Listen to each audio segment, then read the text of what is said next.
Hi friends, it's Amy. Welcome to my channel. Today I wanted to share with you my April wrap up. So let's get to it.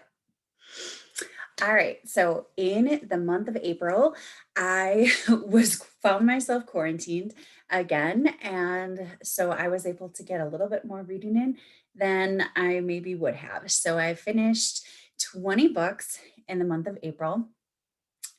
9 audio, 6 in print, and 9 digital, 8 middle grade, 5 YA, 7 adult, 4 nonfiction, 16 fiction.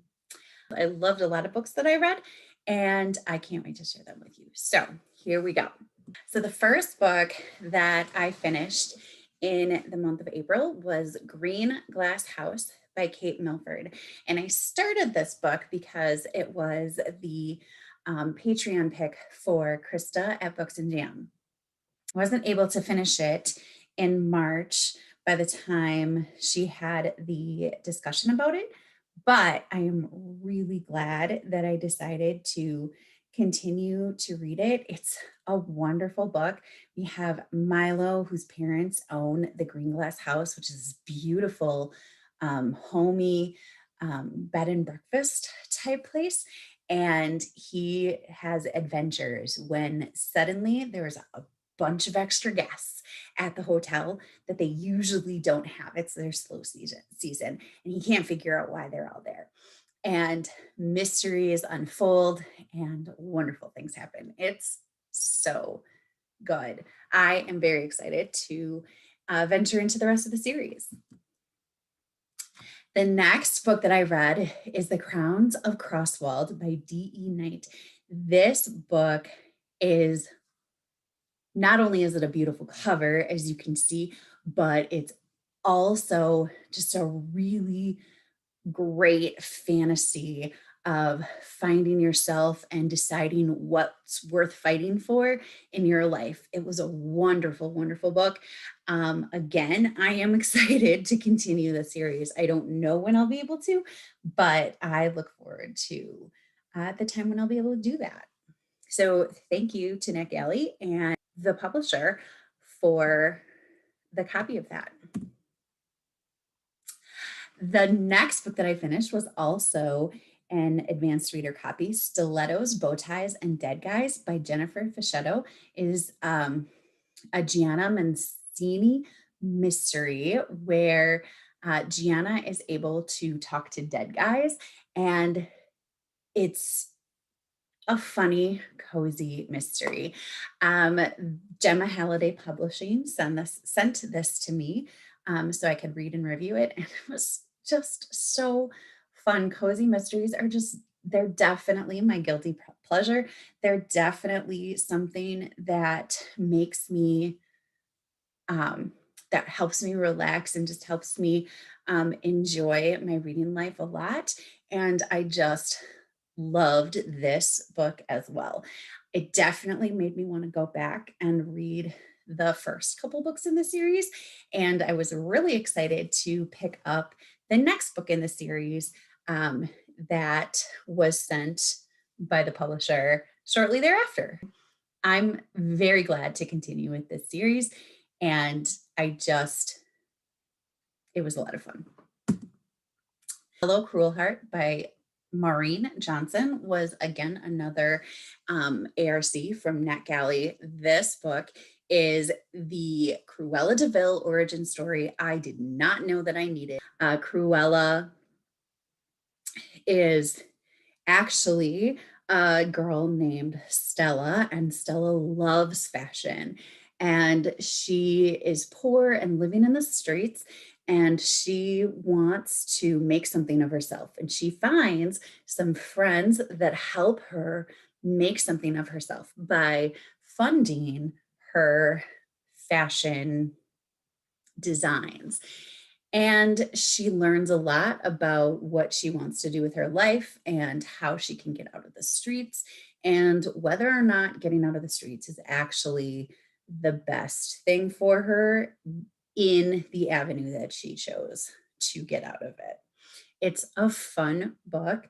I really liked it. I gave it 4 stars. There were some storylines that almost didn't seem like they were finished at all.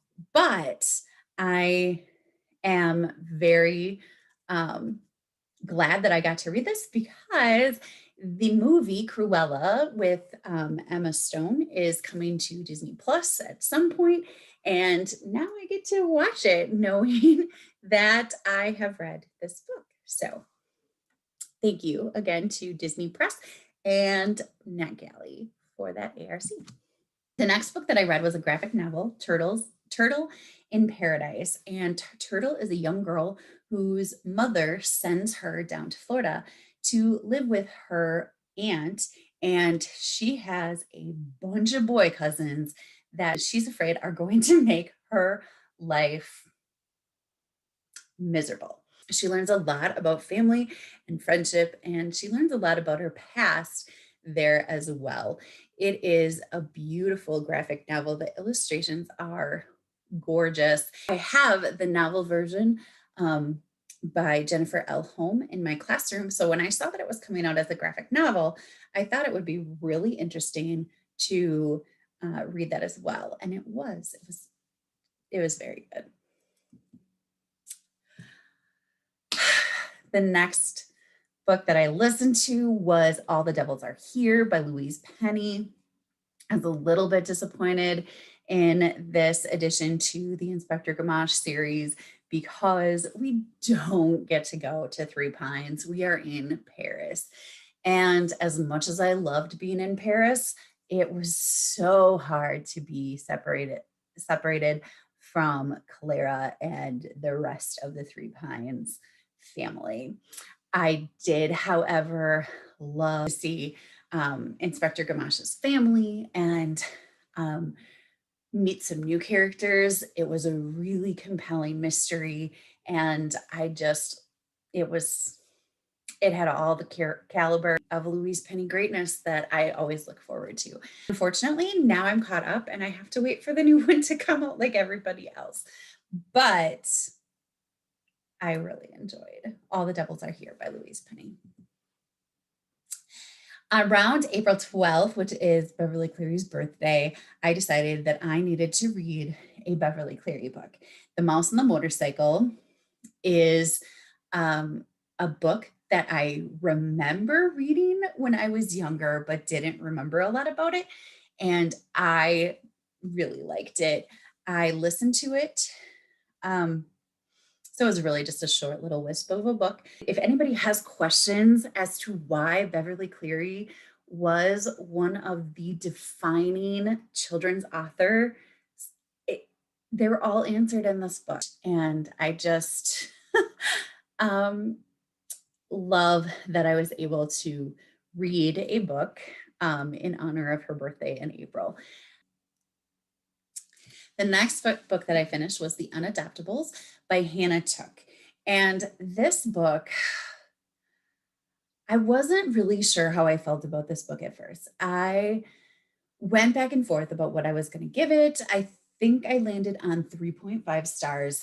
It wasn't what I expected, but it really is filled with this whimsical Gothic merriment that really made for a good story. But at the same time, I also felt like some things were just kind of wrapped up a little bit too nicely, even for a middle grade novel. However, I would put this book into the hands of a student who is looking for a good book about orphans that can, kick butt and take names, because these orphans are awesome. I really liked how they supported each other and loved each other. And I loved how they just became this found family. And it was really good. I'm really glad that I read it. Lost in Outer Space is one of the nonfiction books that I read. I listened to this. It is the incredible story of Apollo 13, and it is very informational. It's a really great middle grade starting point into learning about a very important time period in American history. And I did enjoy getting to know these people in history quite well through the writing of Todd Olson. So that's Lost in Outer Space by Todd Olson. And then I read Mrs. Frisby and the Rats of Nim by Robert O'Brien. And this book, I did do a book versus the movie comparison for. And I was just enthralled by this story. I really, really enjoyed it. I absolutely understood how that Newbery medal sticker got placed on the cover. It's fantastic, it's imaginative, and it's true to human life, even though it's looking at the lives of a bunch of rats and mice. I really enjoyed it. The next book I read was an ARC from Gallery Books and NetGalley, Under the Southern Sky by Kristy, Woodson, Harvey. This was my very first Kristy, Woodson, Harvey book. I have really enjoyed watching her and the rest of the Friends and Fiction authors every Wednesday night. And I was very excited to be able to pick up her writing and find out more about her as a writer. And it is a wonderful story. We have Amelia, who is a journalist. She wrote this beautiful article about how her marriage is wonderful and amazing and how she can't wait to spend the rest of her life with her husband. And on the day that her article comes out, she walks in on her husband and someone else. And her life takes a rapid 180. From there, she goes back and looks at her life and how her life was going and where she wants her life to go from here. And along the way, she becomes closer with her family and with her former best friend, who is grieving the loss of his wife, who passed away a few years ago. And she renews her friendship with him, and they just have this beautiful friendship together. I look forward to reading more from Kristy, Woodson, Harvey. George Takei wrote They Called Us Enemies, is his graphic memoir. And this book I decided to read because I was doing a unit on the Japanese internment with one of my classes at school. And I wanted to look more into different voices or different first-person voices to bring the experience alive to my students. And so I was able to share parts of this book with them that brought in the experience of somebody that they were a little bit familiar with, and also brought to light the terrible decisions that were made by the American government during World War II and during that time. It was a very engaging book to read. It was infuriating and also heartwarming. The next book that I read was Mascots Are Murder by Leslie Langtry, and this was another ARC from Gemma Halliday Publishing, and this is the 18th book in the Mary Rath mystery series. This one takes place at Mary's 11th class reunion, and there's a murder that takes place at the reunion, and somehow all the doors in the hall are locked. And so what we have is a locked room mystery where one or more people locked in the room is a murderer, and everybody else is trying to figure out who it is that caused all this drama. It is hilarious. and wonderful. And as I said, cozy mysteries are my guilty pleasure, and I really enjoy sitting down with a good cozy mystery and trying to figure out who did it, because they're so ridiculous. I know that they will never happen in real life, and that makes me feel good. The Watch That Ends the Night by Alan Wolfe is a novel in verse about the Titanic, and it is spectacular. 5 stars all the way. I just was captivated by every single voice that he brings into the novel. There is an immigrant, there are several workers, the shipbuilder, the captain, the lookouts. The iceberg is one of the characters that writes poems in this book, and it is so entrenched in research, and it's wonderful how Alan Wolfe brings together the fiction that he has created and the fact that he has spent hours and hours painstakingly researching. It is wonderful. And I'm so glad that I read it in April, in the anniversary of the Titanic sinking. And it was just the perfect book to read in April. It's so good. Anybody that loves the Titanic is going to enjoy at least parts of this book. It's so worth it. Chasing Space is another memoir. The Leland Melvin is a former NFL player who is also a former astronaut, and he wrote a memoir of his life, and it really is a book that I think I would have enjoyed more had I read it with my eyes instead of listened to it with my ears. The audio book took me out of the story a lot, um, largely because it's not actually narrated by Lynn Melvin.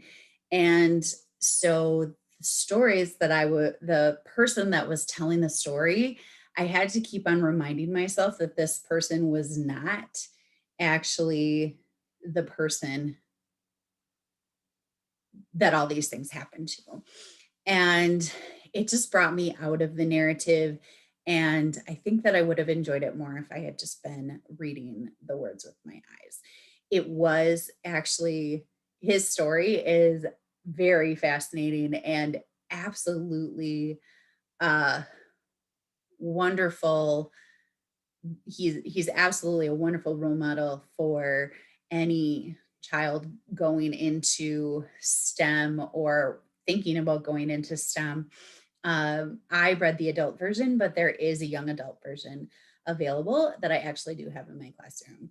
So it was a very interesting book. Lie to Me by Caitlin Ward is a YA mystery, contemporary mystery. The main character, whose name has just escaped me, wakes up from a terrible accident in which she almost lost her life. She fell from a cliff and was only saved because she landed in a tree instead of falling onto the rocks below. And it's looked at by the entire town as an accident, but she feels a strong memory of being pushed. And as much as she wants to believe that it was just an accident, she becomes more and more scared that somebody tried to murder her. And her suspicions are heightened by the fact that other girls are being found in the river, which is where she would have been had the tree not actually broken her fall. It is a very It was an interesting mystery. I did like it. I found the ending to be a little abrupt. I remember getting to about where I had about 20 pages left and it wasn't really wrapping up yet. And I thought, why isn't this wrapping up? How is this book going to be finished in 20 pages? And it did, but the author could have added about 20 more pages at least. It's a pretty short book. It's about 180 pages. The author definitely could have added a little more tension to the end of the book. However, it is definitely a book that had me turning the pages the whole time. I really wanted to know what was happening. I really wanted to know if she was correct in her belief that she was pushed, and if she was correct, how correct was she? It was definitely a book that I wanted to keep reading, but I just felt like it ended a little bit too soon. I think I gave it 3.5 stars. Read The Peachkeeper by Sarah Addison Allen. The theme for the Silent Book Club that I am part of was magical realism. So what we're looking for is books that are set in reality, but have a heightened whimsical sense that borders on magical. The Peachkeeper by Sarah Addison Allen certainly felt the bill. Willow Jackson is used to be one of the richest members in the town where she grew up in the South. However, her family slowly lost their money, and her old family house that she would have grown up in is now being turned into a bed and breakfast. As they're doing renovations for the house, they uncover a skeleton, and the skeleton brings up all of these questions about the house and the society that the town is built around. It's a beautiful story. I really enjoyed the characters. Willa is a very strong female character who has wonderful friends, and it was a very engaging novel, and I absolutely loved it. I breezed through it. I was listening to it on audio, and I was reading it with my eyes at the same time. And I did not think that I would finish it as quickly as I did, but I just didn't want to stop reading. It was so engaging and just wonderful. I really liked it. 5 stars, absolutely. I will definitely be looking for more books by Sarah Addison Allen. So I need to thank Krista from Books and Jam because she put this author on my radar when I was looking for books that would fit our theme for Silent Book Club. The Circus of Stolen Dreams by Lorelei Saverin is by far my favorite book of the month of April. It is so good. We have a magical circus that will take your dreams and your memories and turn them into attractions that you can choose to visit over and over again, or you can choose to never visit again. You get to go into the dreams of other children who are visiting the circus and the other memories of the children that are visiting the circus. It's wonderful. The main character is Andrea, and Andrea has been grieving the disappearance of her brother Francis for 3 years. And he disappeared one night in the middle of the night and was never heard from again. He was never found. There was no trace of him. And her parents have decided that they need to move on with their lives and ask her to go through his things and decide what she would like to keep to remember him by. Deciding that that isn't an option, she runs into the forest one night. And when she's in the forest, she sees a sign that tells her to come and get away from your troubles and come to the circus. And she decides that that's a really great idea.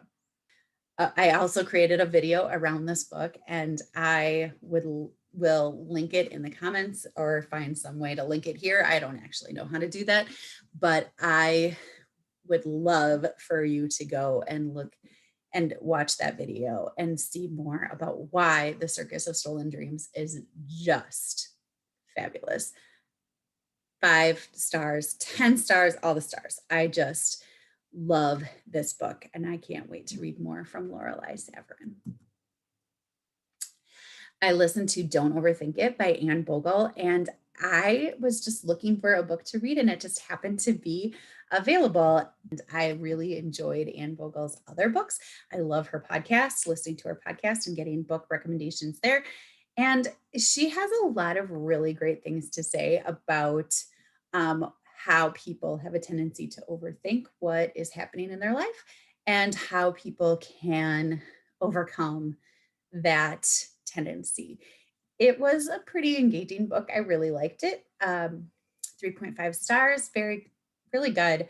I would definitely recommend it. I really enjoyed listening to it. She has a very soothing voice. If you've never listened to her podcast before, she really draws you in, and it's very good. I would recommend it to anybody looking to try and stop second guessing themselves. And then I finished the month quite unexpectedly by completing my reading of Nothing But the Truth by Avie with my 8th grade students.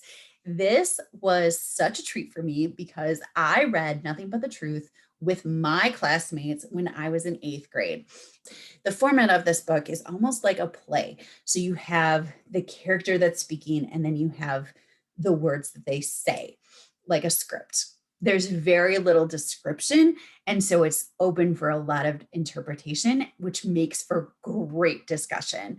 And when I was in 8th grade, I absolutely remember loving this book. And it was always in the back of my mind that I wanted to share it with my students someday. The opportunity did not arise until last year in March. I handed it out to my 8th grade class, and we were going to start reading it together, and then COVID hit. And I didn't want to send the books home with them because I thought we were just going to be gone for 2 weeks, and we all know how that went. So this year, I was pretty excited to hand this book to my 8th graders, and they love reading things in kind of a reader's theater format. So they really got into reading this novel together and taking turns with the parts and just reading them. And they had such rich discussions and beautiful things to say and beautiful ways of looking at all the sides of the stories and connecting it to our world today amazingly. And it was so meaningful to me to be able to share this book that I loved when I was in 8th grade with my students now in 8th grade. And they really had a lot of wonderful things to say. It was a lot of fun to read. And if you have not read this book, you should read this book. The format took a little bit to get used to. It takes a little bit. It's a little bit different than what you're thinking it's going to be. However, when you get into it and you are looking at it and thinking about it, it's very rich with topics and rich with gray areas that really just pulled my students in and pulled me back in, even though I've read it before. So I highly recommend Nothing But the Truth by Avie. It is an oldie, but it's so relevant to today. So that's it. That's the 20 books that I read in the month of April. It was a wonderful month. I'm so excited to talk about any one of these books a little bit more. So let me know down in the comments if there's anything you want to hear more about. I would be happy to chat with you some more. Have you read any of these books? I would love to know that as well. Thank you so much for watching. And as always, happy reading.